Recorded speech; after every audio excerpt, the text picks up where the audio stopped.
السلام عليكم ورحمة الله وبركاته. عليكم السلام. بسم الله الرحمن الرحيم. الحمد لله رب العالمين والصلاة والسلام على أشرف الأنبياء والمرسلين نبينا محمد وعلى آله وصحبه أجمعين. بعد, donc on a vu, alhamdulillah, la biographie de trois parmi les grands califes de l'islam. On a vu la biographie de Abu Bakr as-Siddiq, de Omar ibn al-Khattab, de Uthman ibn Affan.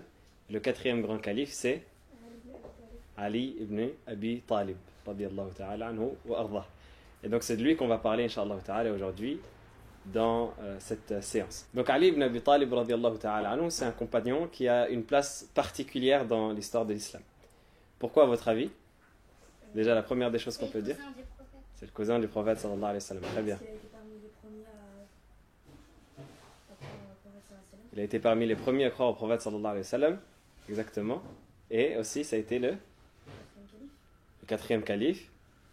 C'était le mari de qui? De Fatima. De Fatima. Fatima, c'est qui? C'était la préférée sa fille La fille du prophète, sallallahu alayhi wa sallam, sa fille préférée. C'est très bien. Tu fais vraiment des préférences? Il avait une fille préférée, oui. C'était sa fille qu'il aimait le plus. Et donc Fatima, c'était l'épouse de Ali ibn Abi Talib. Donc le prophète, sallallahu alayhi wa sallam, a donné Fatima au mariage. On va en parler, inshallah ta'ala. Donc Ali ibn Abi Talib, il a cette place particulière parce qu'il a grandi avec le prophète alayhi salatu wassalam. Le prophète sallallahu alayhi wa sallam, quand il était enfant, vous savez qu'il a perdu ses parents. Il a perdu son père quand il était encore dans le ventre de sa mère. Il a perdu sa mère alors qu'il avait 6 ans. Ensuite, il a grandi et à l'âge de 8 ans, de 6 ans à 8 ans, il a été recueilli par qui? Par son grand-père Abdul Muttalib. Et donc à l'âge de 8 ans, Ali ibn Abi Talib, le prophète sallallahu alayhi wa sallam, pardon, a été recueilli par son oncle Abu Talib. Par son oncle Abu Talib qui l'a pris sous sa tutelle et qui l'a gardé avec lui jusqu'à ce qu'il devienne adulte. Et Abu Talib, c'était un oncle qui aimait particulièrement le prophète sallallahu alayhi wa sallam, qui l'aidait beaucoup, qui était là pour lui, et il aimait le prophète sallallahu alayhi wa sallam comme son fils. Et donc le prophète sallallahu alayhi wa sallam l'a grandi avec lui comme l'un de ses enfants. Et Abu Talib lui-même, il a eu des enfants par la suite. Et parmi ses enfants, il a eu Ali ibn Abi Talib lorsque le prophète sallallahu alayhi wa sallam il avait 30 ans.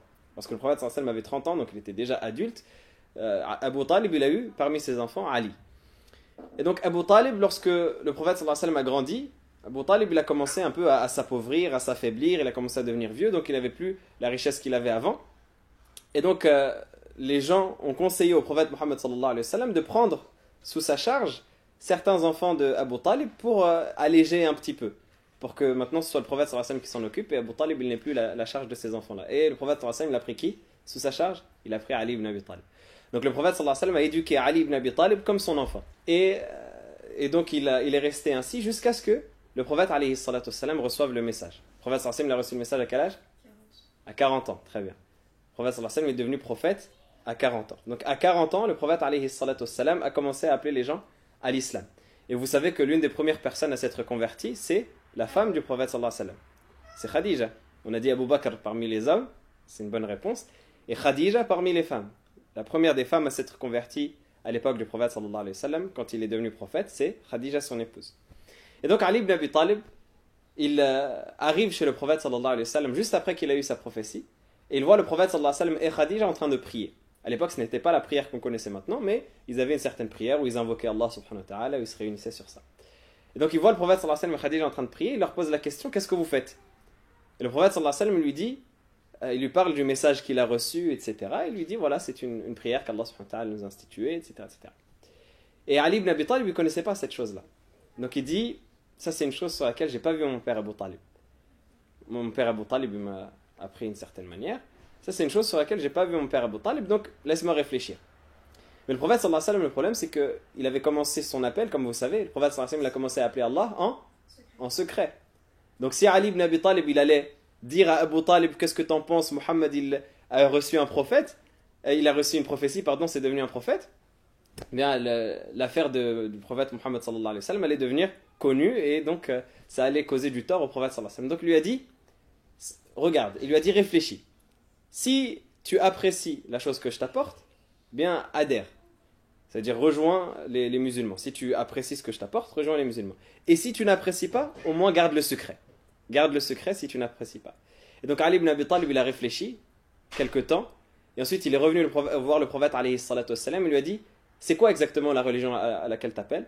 Et le prophète sallallahu alayhi wa sallam, il a dit, c'est d'adorer Allah subhanahu wa ta'ala seul et unique et de ne rien lui associer, de rejeter le culte des idoles. Et donc Ali ibn Abi Talib, il a déclaré à ce moment-là sa foi, il a adhéré à l'islam, et il a dit Ashhadu an la ilaha illallah wa ashhadu anna Muhammadan rasulullah. Quel âge il avait à cette époque-là? On a dit le prophète sallallahu alayhi wa sallam, il a reçu la prophétie à 40 ans. J'ai dit qu'il avait 30 ans lorsqu'il est né. À votre avis, il avait quel âge? Il avait 10 ans. Ali ibn Abi Talib, il avait 10 ans lorsqu'il s'est converti à l'islam. Vous imaginez? Il avait 10 ans. Il était à peu près de l'âge de Asma Halima. Donc Ali ibn Abi Talib, il avait 10 ans lorsque le prophète sallallahu alayhi wa sallam, il a reçu son message et lorsqu'il l'a appelé à l'islam. Vous voyez à quel point il était intelligent? Il avait 10 ans, il a réfléchi, il a vu ce que le prophète sallallahu alayhi wa sallam lui proposait, il a vu à quoi le prophète sallallahu alayhi wa sallam appelait et il a rejoint le prophète alayhi wa sallam. Et à partir de là, c'est devenu l'allié le plus courageux du prophète alayhi wa sallam. Imaginez, Ali ibn Abi Talib, il a 10 ans, il grandit à ce moment-là alors qu'il est encore enfant avec le prophète sallallahu alayhi wa sallam qui, petit à petit, comme vous savez, il va commencer à appeler les gens de la Mecque à l'islam. Et est-ce qu'ils vont bien l'accepter ou pas, Halima? Est-ce qu'ils vont bien accepter le fait qu'ils appellent les gens à l'islam? Non, ils vont pas accepter. Ils vont commencer à le combattre. Ils vont commencer à le rejeter, à l'insulter, à se moquer de lui. Et Ali ibn Abi Talib, il est enfant et il subit tout ça avec le prophète sallallahu alayhi wa sallam. Vous imaginez?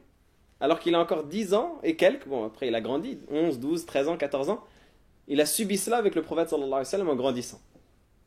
Mais pourtant c'était quelqu'un de courageux. Quelqu'un comme nous, il aurait pu dire, bon bah, moi, blèche, je ne vais pas me casser la tête avec tout ça, je reste dans ma vie d'enfant, je vais jouer, je vais courir, je vais manger, et j'ai pas besoin d'aller me casser la tête avec tout ça. Donc quelqu'un peut-être comme nous, il peut dire ça. Mais Ali ibn Abi Talib, il était courageux, il était très intelligent. Et donc il est resté aux côtés du prophète sallallahu alayhi wa sallam. Il est resté en soutien aux côtés du prophète sallallahu alayhi wa sallam jusqu'à ce que le prophète sallallahu alayhi wa sallam, Allah azza wa jalla lui ordonne de faire la hijra. Qu'est-ce que c'est que la hijra? C'est quand il est parti de la Mecque vers quelle ville? Vers Médine. Quand il est parti de la Mecque vers Médine. Parce qu'à la Mecque, les gens ils étaient méchants avec lui, avec les musulmans, il les menaçait, il les attaquait. Donc le prophète sallallahu alayhi wa sallam, il a eu l'ordre de par Allah subhanahu wa ta'ala de quitter la Mecque et d'aller rejoindre la ville de Médine. Est-ce que ça s'est bien passé ça ou pas?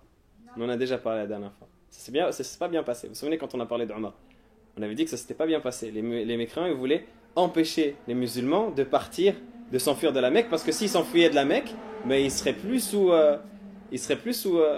leur tutelle. Ils n'auraient plus le contrôle sur eux. D'accord? On a dit que s'ils n'ont plus le contrôle sur eux, ils ne peuvent plus les contrôler, ils ne peuvent plus les oppresser. Et donc, ils ne voulaient pas que les gens ils s'enfuient de la Mecque. Donc le prophète sallallahu alayhi wa sallam, qu'est-ce qu'il a fait? Il a ordonné aux compagnons de partir en secret, en cachette. Ils sont tous partis pendant la nuit, ils ont quitté la Mecque, ils ont pris leurs affaires, ils sont partis vers Médine. Et le prophète sallallahu alayhi wa sallam, il est resté en dernier avec quelques compagnons, et parmi ces compagnons, il y avait Ali ibn Abi Talib. Mais les polythéistes, les mécréants de Quraysh, quand ils ont vu que les compagnons ils ont commencé à partir l'un après l'autre, ils n'ont pas aimé. Donc ils se sont dit, au moins, même si on a raté les compagnons, au moins on ne va pas rater Muhammad sallallahu alayhi wa sallam. Vous vous souvenez de ce qu'ils ont fait? Ils se sont rassemblés devant chez lui, ils ont attendu qu'il sorte de chez lui pour l'assassiner dans sa maison. Pour l'assassiner là où il habite, alayhi salatu wassalam, et pour l'empêcher de sortir de la Mecque vers Médine. Vous vous souvenez de ça? Et donc, ces personnes-là, ces polythéistes, ils se sont mis devant la maison du prophète, alayhi salatu wassalam, et ils ont attendu le prophète, sallallahu alayhi wa sallam. Mais le prophète, sallallahu alayhi wa sallam, il savait cette stratégie-là que les polythéistes, ils avaient. Le prophète, sallallahu alayhi wa sallam, il savait cette idée-là que les polythéistes, ils avaient. Donc, le prophète, alayhi salatu wassalam, qu'est-ce qu'il a fait pour contrer ça? Il a dit à Ali ibn Abi Talib, radiyallahu ta'ala anhu, de rester dans son lit. Pour que les polythéistes, ils pensent que Muhammad, alayhi salatu wassalam, il est encore chez lui. Ils lui ont dit de rester dans son lit. Il avait 10 ans. Il avait, à ce moment-là, il n'avait pas 10 ans, il avait 23 ans. Parce que le prophète, sallallahu alayhi wa sallam, il est resté à la Mecque pendant 13 ans. Et Allah, subhanahu wa ta'ala, lui a ordonné, à la 13e année de la prophétie, d'émigrer de la Mecque vers Médine. Et donc, il est resté pendant 13 ans. Et Ali ibn Abi Talib, il avait 10 ans au moment de la prophétie. Donc, ça fait 23 ans. Il était encore jeune. Comment ça se fait qu'il soit pas mort? Parce que justement, ils ont attendu le prophète, alayhi salatu wassalam, ils ont vu qu'il sortait pas, ils se sont dit, il y a quelque chose. Ils sont rentrés dans la maison du prophète, sallallahu alayhi wa sallam, ils ont vu que c'était pas le prophète, sallallahu alayhi wa sallam, dans le lit. Ils ont dit, mais qu'est-ce que tu fais toi? Pourquoi est-ce que tu es là? Et où est Mohammed? Il a dit, Mohammed il est parti. Ça y est, il est déjà loin. Ils ont dit, mais qu'est-ce que tu fais? Il a dit, non, moi je suis juste là, je suis dans le lit, c'est tout. Ils lui ont dit, mais où est-ce qu'il est parti? C'est quoi le chemin qu'il a pris? Il a dit, je sais pas. Il voulait pas leur dire. Ils ont commencé à le frapper, à le frapper, à le frapper, et Ali ibn Abi Talib est resté ferme. Ali ibn Abi Talib, même dans son physique, c'était quelqu'un qui était fort, c'était quelqu'un qui, machallah, il avait des bras épais, il était vraiment costaud dans son physique. Et donc, ils l'ont frappé pour qu'il annonce ce que le prophète sallallahu alayhi wa sallam avait pris comme chemin, et il n'a pas voulu dire. Donc, il est resté comme ça pendant plusieurs jours, caché à la Mecque, et le prophète sallallahu alayhi wa sallam lui avait donné en mission de redonner à des gens de la Mecque des emprunts qu'il leur avait fait. Vous savez ce que c'est un emprunt? Par exemple, moi, Halima, je te demande de me prêter un objet. Tu me le prêtes. Ça reste une amana chez moi. D'accord? À la fin, est-ce que je dois te le rendre ou pas? Oui, je dois te le rendre. C'est ton objet, tu veux le récupérer. Et donc le prophète sallallahu alayhi wa sallam, il avait des emprunts chez certaines personnes de la Mecque, et il a ordonné à Ali ibn Abi Talib de redonner ces emprunts-là à des gens de la Mecque avant de partir et de faire l'hégire. Et Ali ibn Abi Talib, il est resté parmi les derniers compagnons avant de quitter la Mecque et de prendre le chemin de Médine. Mais vous croyez que Ali ibn Abi Talib, il avait une monture, il avait de quoi se nourrir, de quoi manger? Il n'avait plus rien à la Mecque. Et donc, est-ce que ça l'a empêché de rejoindre le prophète sallallahu alayhi wa sallam? Non, ça ne l'a pas empêché. Vous savez combien entre la Mecque et Médine? Il y a 450 km. À pied, ça fait exactement 100 et quelques heures de marche. Tu marches pendant 100 heures. Ça veut dire que tu marches sans t'arrêter pendant 4 jours. Imagine. Si tu comptes le moment où tu dors, etc., on va dire que tu marches 12 heures par jour. Il te faut 8 jours pour faire de la Mecque à Médine à pied. Vous imaginez? Et Ali ibn Abi Talib, il l'a fait. 450 km à pied, sans avoir vraiment de quoi se nourrir, sans avoir de quoi manger. Tout ça pour rejoindre le prophète sallallahu alayhi wa sallam. Parce qu'il faisait partie des derniers qui étaient à la Mecque. Il n'avait pas de cheval ou autre que ça, de chameau pour faire son voyage. Il l'a fait à pied, de la Mecque à Médine, et il a rejoint le prophète sallallahu alayhi wa sallam comme ça. Vous voyez le courage que Ali ibn Abi Talib il avait. Et le courage de Ali, il ne s'arrête pas là. Parce que même quand il est arrivé à Médine, directement il a soutenu le prophète alayhi salatu wassalam, par son corps, par sa force, par ses biens. Parce qu'il avait, Ali ibn Abi Talib, il était toujours aux côtés du prophète alayhi salatu wassalam. Il était toujours là pour protéger le prophète sallallahu alayhi wa sallam. Il était connu pour être quelqu'un de très courageux. Pour être quelqu'un de très très courageux. Jusqu'à ce que les gens, au final, ils ont commencé à craindre Ali ibn Abi Talib de par son courage, de par sa force, etc. La première des batailles que le prophète sallallahu alayhi wa sallam il a eu à mener, alors qu'il était à Médine, c'est quoi? La bataille de Badr. Très bien. Vous savez ce que c'est la bataille de Badr? C'est que le prophète sallallahu alayhi wa sallam, 2 ans après qu'il se soit installé à Médine, il a commencé à vouloir récupérer ce que les gens de la Mecque lui avaient volé, parce qu'il avait quitté la Mecque sans le vouloir. Il avait quitté la Mecque en abandonnant ce qu'il avait. Imagine que toi, un jour, on te force de sortir de chez toi et d'aller dans une autre ville. Tu es obligé, tu vas laisser ce qu'il y a chez toi, tu vas laisser tes affaires, tes vêtements, etc. Donc le prophète sallallahu alayhi wa sallam et les compagnons, ils étaient comme ça. Donc, à un moment, le prophète sallallahu alayhi wa sallam, il se dit, on va récupérer cet argent ou ces choses-là qu'on a laissées à la Mecque en interceptant une caravane de marchands de la Mecque qui revient avec les poches pleines, qui revient du Chem. À l'époque, ils allaient au Chem pour faire leur voyage, qui revient avec des cargaisons de marchandises. On va les intercepter pour récupérer juste l'équivalent de ce qu'on a laissé à la Mecque. Tu comprends? C'est-à-dire qu'ils vont récupérer l'équivalent de ce qu'ils ont laissé à la Mecque en le prenant à ces marchands-là qui reviennent du Chem vers la Mecque. Mais sauf que le prophète sallallahu alayhi wa sallam il dit ça, et il y a des hypocrites qui vont transmettre à ces Mekouas-là que le prophète sallallahu alayhi wa sallam va les attaquer. Donc il se prépare à mener une guerre alors que le prophète sallallahu alayhi wa sallam n'était pas préparé. Le prophète sallallahu alayhi wa sallam était avec 314 soldats. Et les polythéistes, ils étaient combien? 1000. Ils étaient 1000. Ah, c'est vrai? Ouais. Ils étaient 1000 contre 314. T'imagines? 314 personnes contre 1000. C'est comme si toi, tu te battais contre 10 personnes. Toute seule. Ouais, pour respecter le ratio, c'est comme si toi, tu te battais contre à peu près 4 personnes. Comme ça, toute seule. Les compagnons, c'était comme ça. 300 personnes contre 1000 personnes. Et ils n'étaient pas préparés à la guerre. C'est-à-dire qu'ils n'étaient pas partis pour faire une guerre. À la base, ils ne voulaient pas faire la guerre. Ils étaient juste partis pour récupérer des affaires et pour intercepter ces marchandises-là. Donc le prophète, alayhi salatu wassalam, lorsqu'il est arrivé à la proximité, à l'approche de là où il y avait ces caravanes-là, il y a des gens qui lui ont dit, attention, les Quraysh, ils se sont préparés pour faire la guerre. Et le prophète, alayhi salatu wassalam, il n'était pas préparé, les compagnons, ils n'étaient pas préparés, ils auraient pu dire, nous, on n'est pas préparés pour la guerre, on revient, on se prépare et on... Non, le prophète, sallallahu alayhi wa sallam, il a continué. Courageux qu'il était, alayhi salatu wassalam, il a continué pour aller au combat. Et parmi ceux qui étaient avec lui et qui l'ont soutenu, il y a eu Ali ibn Abi Talib. Ali ibn Abi Talib, dans cette bataille-là, qui a été une grande bataille de l'islam, ça a été le premier à mener le combat, dans ce qu'on appelle Mubaraza. Vous savez ce que c'est le Mubaraza? Les duels, exactement. Quand les compagnons, ou les Arabes de manière générale, ils avaient une guerre, avant la guerre, il y avait le groupe, le premier groupe qui voulait se battre, le deuxième groupe, qu'est-ce qu'ils faisaient? Ils sortaient 2 ou 3 personnes de chaque groupe, et ils les mettaient au milieu pour qu'ils fassent un duel. Et celui qui gagnait, ben, ça donnait en gros plus de chances pour l'armée de laquelle il venait pour gagner. Est-ce que tu as compris? Et donc, cette Mubaraza-là, c'était un grand symbole. Parce que si tu perds la Mubaraza, si tu perds le premier duel, ça veut dire que tu es en très mauvaise posture pour le reste du combat. C'est-à-dire que déjà, c'est une première humiliation. Surtout, j'imagine qu'ils envoient les plus forts. Oui, exactement. Ils envoient les plus forts de leur armée. Très bien. Ils envoient les héros de leur armée pour montrer justement leur force. Parce que imagine, tu perds un combat, ou tu commences un combat en ayant perdu les meilleurs combattants que tu as. Tu perds les meilleurs combattants de ton combat au début, dans le premier duel de ce combat-là. C'est comme si on te disait retourne chez toi. Ça ne sert à rien de continuer.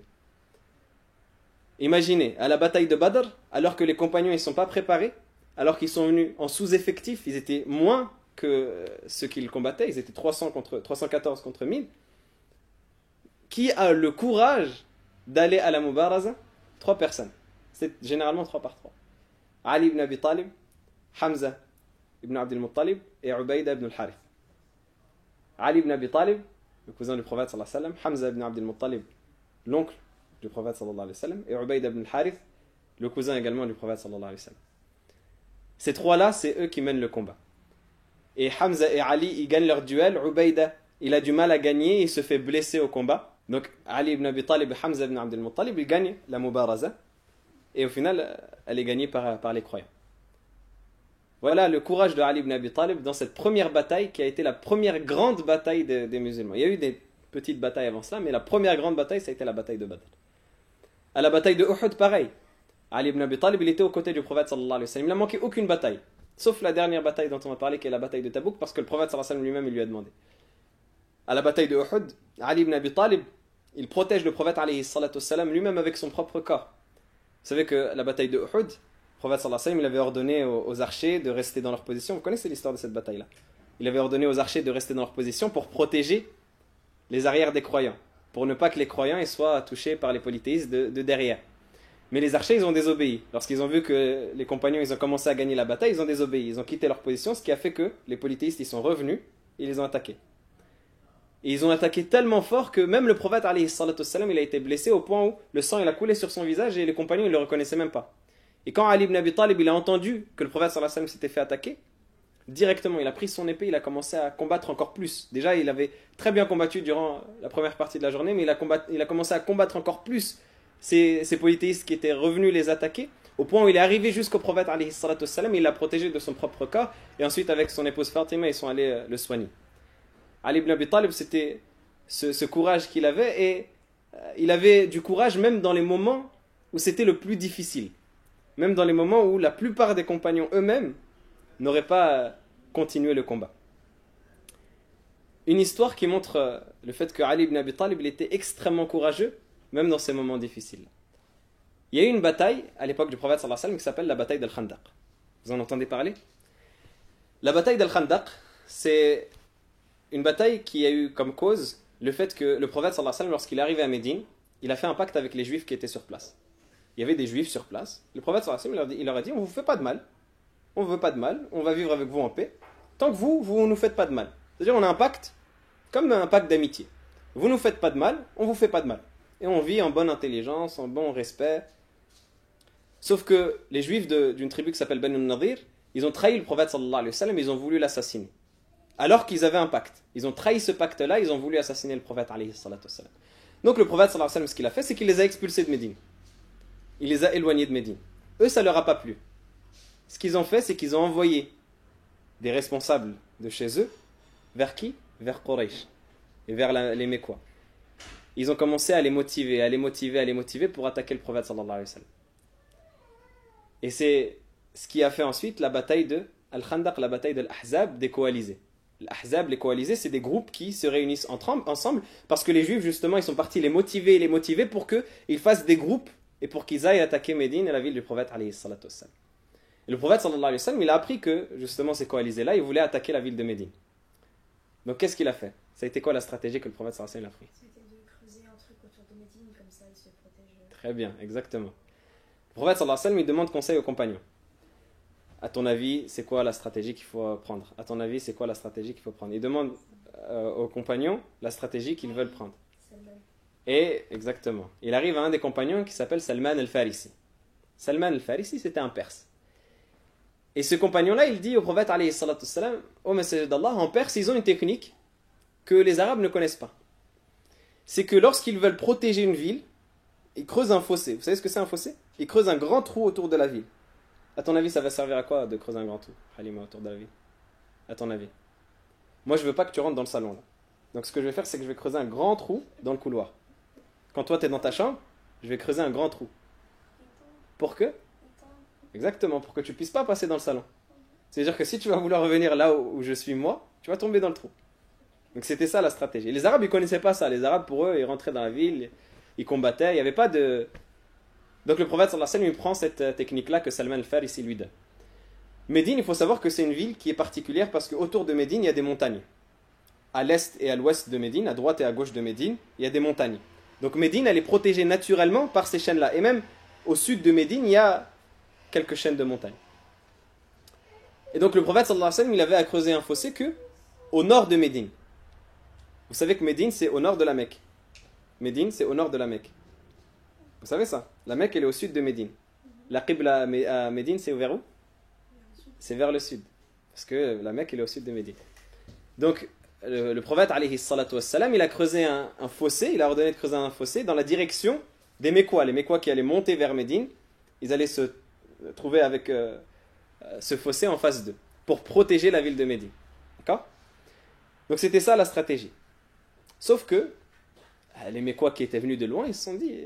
On va pas revenir comme ça. Ils ont commencé à faire un camp autour de Médine pour assiéger Médine. Tu sais ce que c'est assiéger Médine? Ils les ont mis en quarantaine. Comme ils les ont mis en quarantaine, exactement. C'est comme une quarantaine. Imagine Halima, on reprend cet exemple-là du trou. Moi, je veux pas que tu rentres dans le salon. Donc, je creuse un trou dans le couloir. Au bout d'un moment, tu seras obligé de sortir. Exactement. Sauf que la cuisine, elle est où? Elle est dans le salon ou elle est derrière le couloir? Ah, elle est derrière le couloir. Donc, moi, si je veux manger, comment je fais? Je suis obligé de sortir. D'accord? Donc je me suis protégé dans le salon, tu peux pas rentrer. Mais je peux pas sortir parce que je peux pas manger, Donc je vais essayer de manger un peu ce qu'il y a ici sur la table, je vais essayer de trouver un peu entre les coussins du canapé s'il n'y a pas des miettes à manger. Mais au bout d'un moment, j'aurai plus de quoi manger. Donc la technique que toi tu vas faire, c'est quoi? Tu vas appeler Asma, tu vas appeler Loulou, tu vas appeler un peu tout ce que tu peux et tu vas te mettre devant le couloir comme ça. Tu vas dire, moi, tu veux pas que je rentre dans le salon, mais toi tu vas pas sortir. Ça c'est ce qu'on appelle un siège. On appelle ça un siège dans la guerre. On appelle ça un siège. C'est assiéger une ville. Ça veut dire que tu restes autour et tu empêches les gens de sortir. Et donc, les polythéistes, ils ont mené un siège autour de la ville de Médine qui a été très dur pour les compagnons. Ça a duré pendant 1 mois. Ils ont mené un siège dans la ville de Médine qui a été très très difficile à supporter pour les compagnons. Et pendant ce siège-là, ils essayaient quand même de rentrer dans le fossé. Beaucoup d'entre eux, ils n'ont pas réussi, ils sont tombés dans le trou. Mais il y avait un endroit où le fossé, il était pas très large, et où il y a 5 parmi les polythéistes qui ont réussi à passer. Parmi eux, il y avait un homme qui s'appelle Amr ibn Abdi Wood. Amr ibn Abdi Wood. Cet homme-là, il était très grand, très fort, au point où il est dit que, juste lui, il valait 1000 chevaliers. Il est dit dans son histoire qu'un jour, il s'est retrouvé avec des hommes, cet homme-là qui était un polythéiste, c'était pas un musulman. Il s'est retrouvé avec des hommes, ils sont partis dans un voyage, et le soir, ils sont arrivés devant des voleurs. Et les voleurs, ils ont voulu les attaquer, ils ont voulu leur voler leur argent. Et lui, il est avec 10 personnes. Les 10, ils sont partis. Ils l'ont laissé devant lui, devant tous les autres voleurs. Bonjour le courage. Pas de courage du tout. Des polythéistes, ils n'ont pas de courage comme les compagnons. Et donc il est resté, lui, devant les 10 voleurs et il a réussi à les combattre. Alors qu'ils étaient armés, il a réussi à les combattre et à tous les tuer. Il n'était pas armé comme à la guerre. Ils avaient toujours un poignard avec eux, mais il n'était pas armé comme à la guerre. Et il a réussi à les tuer. Pour vous dire à quel point il était fort, il était puissant. Amr ibn Abdi Woud, il arrive à sauter le fossé. Et il arrive dans la ville de Médine. Le prophète sallallahu alayhi wa sallam, il sait que c'est Amr ibn Abdi Woud, il le voit. Et les compagnons, ils le voient. Et il dit, Hal min mubariz. Il commence à crier. Il dit, est-ce qu'il y a quelqu'un qui veut m'attaquer? Et les compagnons, ils restent silencieux. Et Ali ibn Abi Talib, radiyallahu ta'ala anhu, il dit, c'est moi qui vais m'en occuper au messager d'Allah. Ana lahu ya Rasulallah. Le prophète sallallahu alayhi wa sallam, il dit, reste. C'est Amr ibn Abdi Woud. Assieds-toi, on va prendre une stratégie, on va réfléchir, mais n'y va pas. Et Amr ibn Abdi Woud, il les provoque encore une deuxième fois. Il dit, est-ce qu'il y a quelqu'un qui veut combattre? Et Ali ibn Abi Talib se lève encore. Et le prophète sallallahu alayhi wa sallam, il dit, calme-toi, reste. Une troisième fois, il dit, Hal min mubariz, est-ce qu'il y a quelqu'un qui veut combattre? Et là, Ali ibn Abi Talib, il dit, non, c'est bon, c'est trop. Il lui dit, c'est bon, je vais y aller. Le prophète sallallahu alayhi wa sallam, il dit, mais c'est Amr ibn Abdi Woud. Reste, on réfléchit. Il dit, même si c'est Amr ibn Abdi Woud, je vais aller, je vais le combattre. Le prophète sallallahu alayhi wa sallam, il dit, alors vas-y. Et Ali ibn Abi Talib, il arrive devant Amr. Imaginez, Ali ibn Abi Talib, on est en l'an 5 de l'Hégire. Khaybar, le Khandaq, pardon, c'est en l'an 5 de l'Hégire. 27 ans. Exact, à peu près, 27-28 ans. Il avait 23 ans au moment de l'Hégire, 5 ans plus tard, à peu près 27-28 ans. Il est encore jeune. Amr ibn Abdi Woud, c'est un colosse. Il est devant lui, il est fort, il est... Et Ali ibn Abi Talib, qu'est-ce qu'il lui dit? Il lui dit, je vais te proposer 3 choses. Écoute-moi bien. Amr ibn Abdi Woud, il rigole, il lui dit, propose-moi les 3 choses. Là, il lui dit, la première chose, c'est que tu attestes que nulle divinité n'est digne d'être adorée en dehors d'Allah et que Mohammed est le messager d'Allah, que tu deviennes musulman. Amr ibn Abdi Woud, il rigole. Il dit, celle-là, passe là, je vais pas. Il dit, d'accord. La deuxième chose, c'est que tu prennes tes affaires et tu t'en vas. Tu prends le chemin par lequel tu es venu et tu retournes chez toi. C'est comme s'il lui dit, rentre chez toi. Tu prends tes clics et tes claques et tu t'en vas. Et Amr ibn Abdi Woud, il rigole. Il lui dit, c'est quoi la troisième chose? Il lui dit, c'est qu'on combatte. Toi et moi, on va combattre. Et là, il rigole encore plus. Et il lui dit, Ya ibn akhi. Il dit, c'est comme quand tu dis mon cousin. Comme tu dis mon frère. Toi, je ne veux pas te tuer. Ton père, c'était mon ami. Abu Talib, c'était son ami. Kanali Nadiman, il restait avec moi souvent. Il dit, je ne veux pas te tuer. Ramène quelqu'un d'autre. Toi, je veux t'épargner. Ça me fait du mal de te tuer. Et Ali ibn Abi Talib lui dit, moi ça me fait pas du mal de te tuer. Il dit, moi ça me fait pas de mal de te tuer. Et là Amr ibn Abdi Woud, il s'énerve parce que c'est de la provocation que Ali lui fait. Il se moque de lui.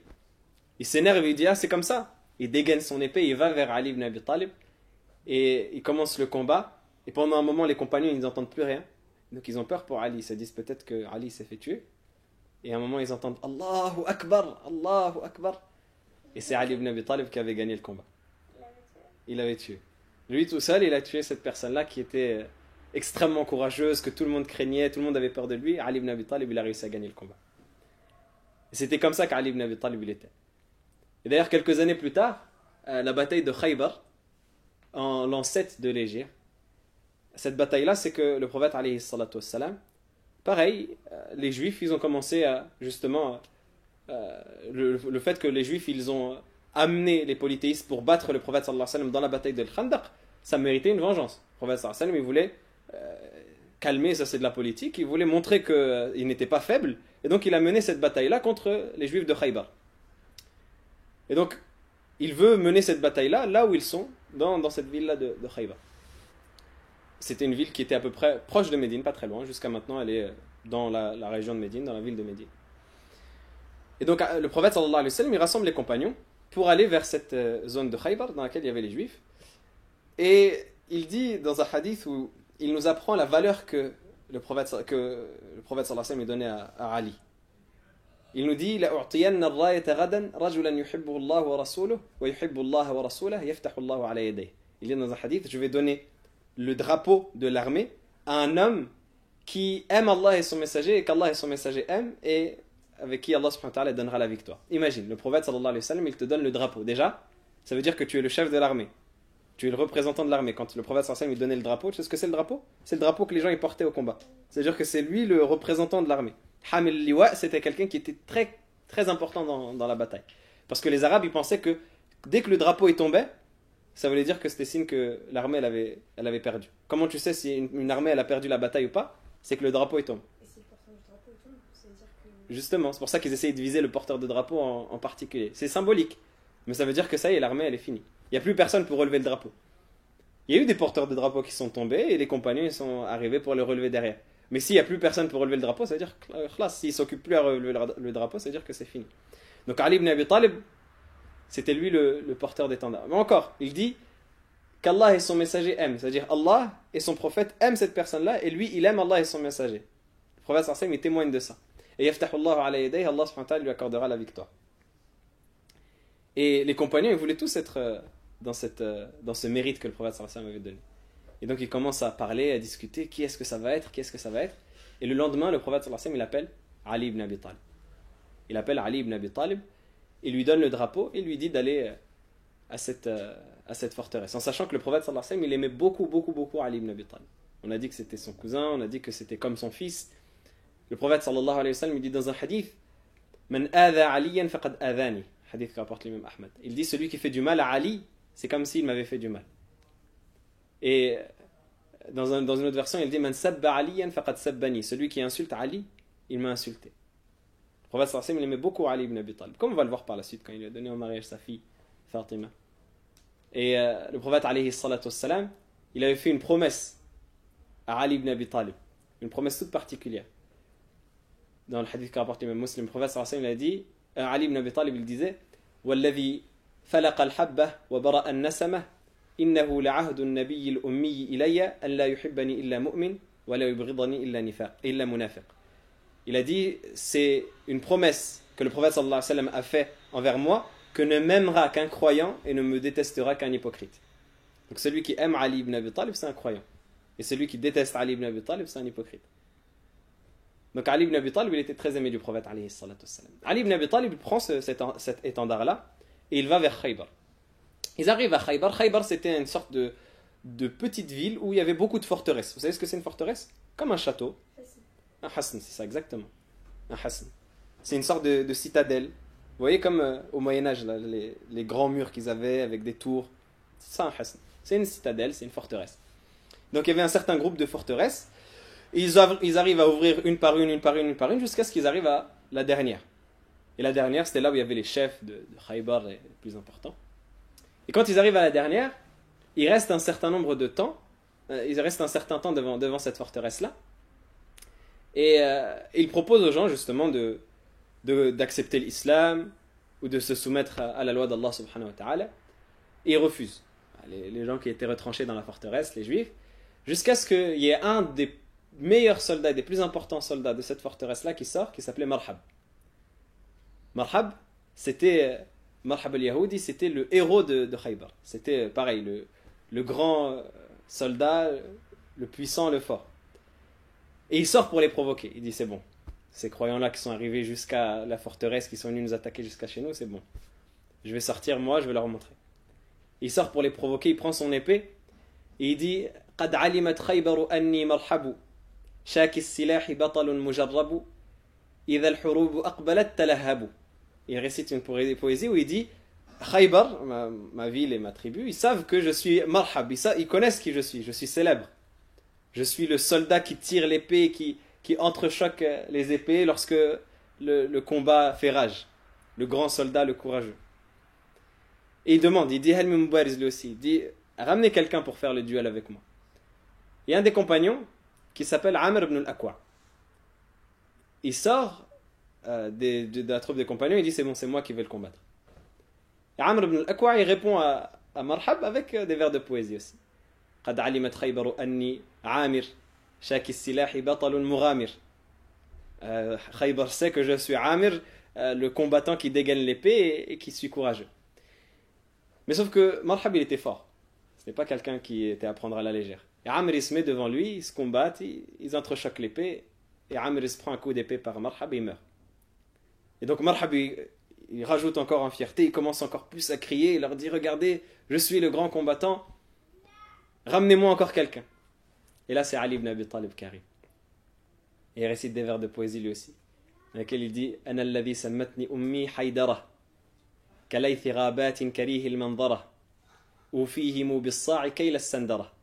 Il dit dans des vers de poésie pour contrer, parce que les Arabes ils se parlaient beaucoup avec poésie, justement, ils se provoquaient avec la poésie, ils s'encourageaient avec la poésie, ils montraient qu'ils s'aimaient les uns les autres avec la poésie. Et donc il répond avec la poésie. Et il dit c'est moi que ma mère a appelé Haïdara. Haïdara c'est le petit lion. C'est moi que ma mère a appelé Haïdara. Kalaythi ghabatin karih al-manzara. Comme un lion dans la forêt que les gens n'aiment pas regarder. Quand tu vois un lion, t'as peur ou t'es contente? Si tu vois un lion là devant toi, t'auras peur. Donc il dit moi je suis comme le lion. Quand on me voit, on a peur. Ufihimu bis-sa'i kayla as-sandara. Je leur donne en récompense de sa' une grande mesure. Ça c'est la quantité qu'on a lorsqu'on met 4 fois de la nourriture dans nos mains. Un sa' c'est 4 mouds. Un moud c'est quand on met de la nourriture dans ses mains. Donc un sa' on va dire c'est 2 kilos. Il dit pour chaque 2 kilos je leur donne une tonne. Ça veut dire si tu me donnes un coup je t'en donne 20. C'est ça qu'il veut dire. Et il provoque comme ça marhab. Et il se met devant lui et il l'attaque et il le tue. Et il est dit que Ali ibn Abi Talib, pendant la bataille justement pour prendre la citadelle de Khaybar, à un moment justement il est en train de se battre avec son épée, etc. Et on lui met des coups dans son bouclier, on lui brise son bouclier. Donc il a une épée, il n'a plus de bouclier. Et un guerrier il ne peut pas se battre sans bouclier. Ali. On lui casse son bouclier. Il se fait blesser, Ali ibn Abi Talib. On lui met des coups dans son torse justement. Et il n'a plus de bouclier. Donc comment il fait? Quelqu'un qui doit se battre, il a besoin d'un bouclier. Qu'est-ce qu'il fait? Il va prendre la porte de la citadelle et il va la décrocher comme ça et il va se battre avec la porte. T'imagines, là tu prends la porte de ta chambre et tu te bats avec la porte. Et il dit qu'il y avait plusieurs personnes qui n'avaient pas réussi à décrocher cette porte-là et Ali ibn Abi Talib la prend et il combat avec. Parce qu'il était vraiment fort, il avait des bras larges et il était vraiment puissant. Et ils arrivent à ouvrir cette forteresse-là et à la libérer. Donc voilà quelques exemples de l'histoire de Ali ibn Abi Talib. Et en sachant que Ali ibn Abi Talib, comme on l'a dit, il était très rapproché du prophète alayhi salatu wassalam, au point où le prophète sallallahu alayhi wa sallam, il lui a donné en mariage sa fille, Fatima, bint Muhammad, radiyallahu ta'ala anha wa ardaha. Et Fatima, c'était comme tu as dit, la fille la plus aimée du prophète alayhi salatu wassalam. Fatima, le prophète sallallahu alayhi wa sallam a dit Fatima est de moi et je suis de Fatima. Fatima, c'est un morceau de ma chair, le prophète sallallahu alayhi wa sallam disait, tellement il l'aimait. C'était la fille la plus aimée du prophète alayhi salatu wassalam. Et le prophète sallallahu alayhi wa sallam, il voulait la donner qu'à quelqu'un qui l'aimait énormément. Même ceux qui l'aimaient le plus, il ne leur a pas donné. On sait que le meilleur des compagnons c'est Abu Bakr as-Siddiq, ensuite Omar ibn Khattab. Mais Abu Bakr as-Siddiq et Omar ibn Khattab, ils sont venus pour demander la main de Fatima au prophète alayhi salatu wassalam. Qu'est-ce qu'il leur a dit? Il leur a dit elle est trop jeune. Et Ali ibn Abi Talib, il est venu demander la main de Fatima au prophète sallallahu alayhi wa sallam, il lui a donné. Ça ne veut pas dire qu'il aimait plus ou qu'il y avait, mais c'est pour montrer qu'il lui a donné de l'importance comme ça. Il aimait Ali ibn Abi Talib au point où il lui a donné en mariage sa fille Fatima. Et le prophète sallallahu alayhi wa sallam, il rapprochait beaucoup Ali ibn Abi Talib de lui. Et il avait une relation très particulière avec lui. Un jour, Ali ibn Abi Talib, il s'est fâché avec sa femme Fatima. Au point où, lorsque le prophète sallallahu alayhi wa sallam, il est venu chez eux, et on sait qu'ils habitaient juste à côté du prophète sallallahu alayhi wa sallam. Fatima et Ali, ils habitaient juste derrière le prophète sallallahu alayhi wa sallam. Donc le prophète sallallahu alayhi wa sallam, il vient chez sa femme, c'est chez sa fille, pardon. Et le prophète sallallahu alayhi wa sallam, il vient chez sa fille, Fatima, et lui demande où est Ali. Il voit que Ali, il n'est pas là. Elle lui dit on a eu une discussion, on ne s'est pas entendu, il est sorti. Le prophète sallallahu alayhi wa sallam, il demande à un des compagnons, il dit va voir où est Ali. Le compagnon, il revient, il lui dit il est dans la mosquée. Ali ibn Abi Talib, il était parti à la mosquée et il s'était allongé dans la mosquée, il faisait sa sieste. Et le prophète alayhi salatu wassalam, il va le voir. Alors que Fatima, c'est sa fille. Il aurait pu dire comment tu parles à ma fille, pourquoi est-ce que tu t'es énervé avec sa fille? Non, le prophète sallallahu alayhi wa sallam, il va le voir. Il le trouve en train de dormir avec de la terre sur lui, parce que vous savez qu'à l'époque, la mosquée, il n'y avait pas de tapis. Et qu'il le trouve avec de la terre sur lui, il commence à essuyer la terre. Il lui dit Qum ya Aba Turab. Il lui dit lève-toi au Abu Turab. Abu Turab, si on traduit littéralement, ça veut dire le père de la terre. Parce que les Arabes, ils disaient Abu pour une personne qui possède une chose. Quand tu possèdes une chose, on te nomme Abu, le père de telle chose. Donc c'est comme s'il lui disait le roi de la terre ou le maître de la terre. Ouais, mais traduit en français, ça fait plus. Turab, ça. C'est pas la même chose, traduit en français. Justement, le prophète sallallahu alayhi wa sallam lui donne ce surnom-là pour le rapprocher de lui, pour montrer qu'il y avait une affection. Quand tu donnes un surnom à quelqu'un, c'est pour montrer que, comme tu dis loulou, c'est pour montrer que tu l'aimes. Quand tu aimes quelqu'un, tu lui donnes un surnom. Donc le prophète sallallahu alayhi wa sallam lui donne un surnom, et Ali ibn Abi Talib lui disait qu'il aimait tellement ce surnom qu'il voulait qu'on l'appelle que comme ça, parce que c'est le prophète sallallahu alayhi wa sallam qui lui a donné. Ali ibn Abi Talib, il était ainsi, il est resté comme ça jusqu'à la mort du prophète alayhi salatu wassalam, et jusqu'aux différents califats qui sont arrivés après lui, le califat d'Abu Bakr, le califat de Omar, le califat de Uthman. Qu'est-ce qui s'est passé au califat de Uthman, si vous vous souvenez? Uthman, il s'est fait assassiner, exactement. Et à la fin du califat de Uthman, en l'an 35 de l'Hégire, si vous vous souvenez bien, Ali ibn Abi Talib, les compagnons, ils ont commencé à lui demander des comptes. Ils lui ont dit, on veut que tu venges Uthman. Vous vous souvenez de quand on a parlé de ça? On veut que tu ailles venger Uthman. Il y a des gens qui ont assassiné Uthman, et nous, on n'accepte pas ça. On veut que tu ailles venger Uthman. Et Ali ibn Abi Talib leur disait, calmez-vous. L'État islamique après le prophète sallallahu alayhi wa sallam, il est encore fragile. Si on va aller directement venger Uthman, on va tout déstabiliser, on va tout casser. C'est-à-dire que le prophète sallallahu alayhi wa sallam, il venait de mourir. Il venait de mourir il y a quelques années. Il y a eu Abu Bakr, il y a eu Omar, il y a eu Uthman. Uthman, il s'est fait assassiner. Si moi encore, alors que l'État il est encore faible, il est encore fragile, je vais aller mener une guerre et je vais aller à l'intérieur tout abandonner juste pour combattre les gens qui ont tué Uthman, ça va tout déstabiliser. Donc Ali ibn Abi Talib leur disait patientez, encore un peu, on se renforce un petit peu et ensuite on va aller venger Uthman. Il y a des compagnons qui n'ont pas accepté ça. Il y a une divergence entre les compagnons. Il y en a qui disaient on venge Uthman tout de suite, il y en a qui disaient on patiente. Et Ali ibn Abi Talib il a été pris dans cette divergence-là qui a fait une rébellion. Et il est resté malheureusement ainsi pendant 5 années. 5 ans, Ali ibn Abi Talib il a mené son califat jusqu'à l'an 40 de l'Hégire où il s'est fait assassiner lui aussi par ceux qu'on nomme les Khawarij. Les Khawarij, c'est justement ceux qui se sont rebellés contre lui et qui ne voulaient pas accepter le jugement qu'il avait donné. Il s'est fait assassiner par les Khawarij qui l'ont trahi, ils l'ont trompé. Les Khawarij ils lui ont dit reviens chez nous, on va bien t'accepter, on va bien t'accueillir, c'est bon, on va t'obéir, on a accepté ta décision. T'imagines? Il y a des gens avec qui tu es fâché. Imagine, tu es fâché avec un certain groupe de personnes. Et à un moment, il t'envoie une lettre, il dit c'est pas grave, reviens chez nous. Toi, quand tu t'es fâché avec eux, tu as dit je vais plus jamais aller chez eux. Ils t'ont dit non, c'est pas grave, reviens chez nous, c'est pas grave. T'inquiète pas, c'est bon, on n'est plus fâché, c'est toi qui avais raison. Toi, tu dis bon, d'accord. Tu vas chez eux, et qu'est-ce qu'ils font? Quand tu rentres chez eux, ils ferment la porte et ils te tapent. C'est bien ou c'est pas bien? C'est de la trahison. Ils l'ont trompé, ils l'ont trahi. Et c'est comme ça qu'Ali ibn Abi Talib il a été trompé. C'est-à-dire qu'ils lui ont dit reviens avec nous, t'inquiète pas, on est d'accord avec toi, c'est bon. Et sur le chemin, ils l'ont assassiné. C'est un homme qui s'appelle Abdurrahman ibn Muljam. Qui l'a assassiné. Un des Khawarij, justement. Il l'a assassiné avec une épée empoisonnée. Exactement, c'était répandu à l'époque cette technique-là pour tuer. Parce qu'il savait que c'était des gens qui étaient forts. Même Omar al-Khattab, il était fort physiquement, justement. Il savait que c'était des gens qui étaient forts. Ali ibn Abi Talib, il était puissant, donc un coup d'épée, ça n'allait pas forcément le tuer. Donc il l'a tué avec une épée empoisonnée, ce qui a fait que quelques jours après, il est mort, radiyallahu ta'ala anhu, wa ardah. Et jusqu'à maintenant, il nous sert d'exemple dans sa grandeur d'âme, dans son comportement, dans sa générosité. Ali ibn Abi Talib, il a vécu une vie dans laquelle il était très généreux. Justement, quand il était encore calife, il a dit qu'un jour, il a vu les caisses de l'État remplies d'or et d'argent. Et une personne qui est venue lui annoncer, lui a dit c'est bon, les caisses elles sont remplies, tu vas pouvoir profiter, c'est ce que vous voulez dire. Et Ali ibn Abi Talib, il a ouvert les caisses de l'État, il a pris l'or, il a pris l'argent, il commence à distribuer aux gens, à distribuer. Et il disait ya bayda ya safra ghurri ghayri, il disait au argent, trompez autre que moi ça m'intéresse pas. Et il donnait aux gens jusqu'à ce qu'il n'y ait plus d'argent dans les caisses de l'État. Il n'a rien pris pour lui. Et un jour, il y a un de ses amis, justement, il est venu le voir, et il l'a trouvé allongé sur le sol en train de trembler, parce qu'il avait juste un petit drap au-dessus de lui. T'imagines, il fait froid, c'est le calife, c'est le représentant des musulmans, il est allongé par terre, il a juste un petit drap, il est en train de trembler. Et cet homme-là, c'est comme s'il a eu de la peine pour Ali ibn Abi Talib. Il a dit, mais pourquoi tu ne prends pas de l'argent de la caisse des musulmans? Les caisses, elles sont pleines. Prends de l'argent, achète-toi des vêtements, achète-toi des bonnes choses. Il a dit, je veux rien. Il a dit, je veux rien vous demander, je veux rien prendre de l'argent des musulmans. L'argent des musulmans, c'est pour les musulmans, c'est pas pour moi. Il a dit, ce vêtement-là que tu vois sur moi, c'est le même vêtement avec lequel j'ai quitté Médine. C'est le même vêtement qu'il avait depuis l'époque du prophète sallallahu alayhi wa sallam. Il a gardé ce vêtement-là. C'était comme ça qu'Ali ibn Abi Talib il était. Courageux, généreux, très savant, très connaisseur, il était très sage, il avait beaucoup de sagesse. Jusqu'à maintenant, il y a des grandes poésies et des textes et des leçons qui sont rapportées de lui et des sagesses.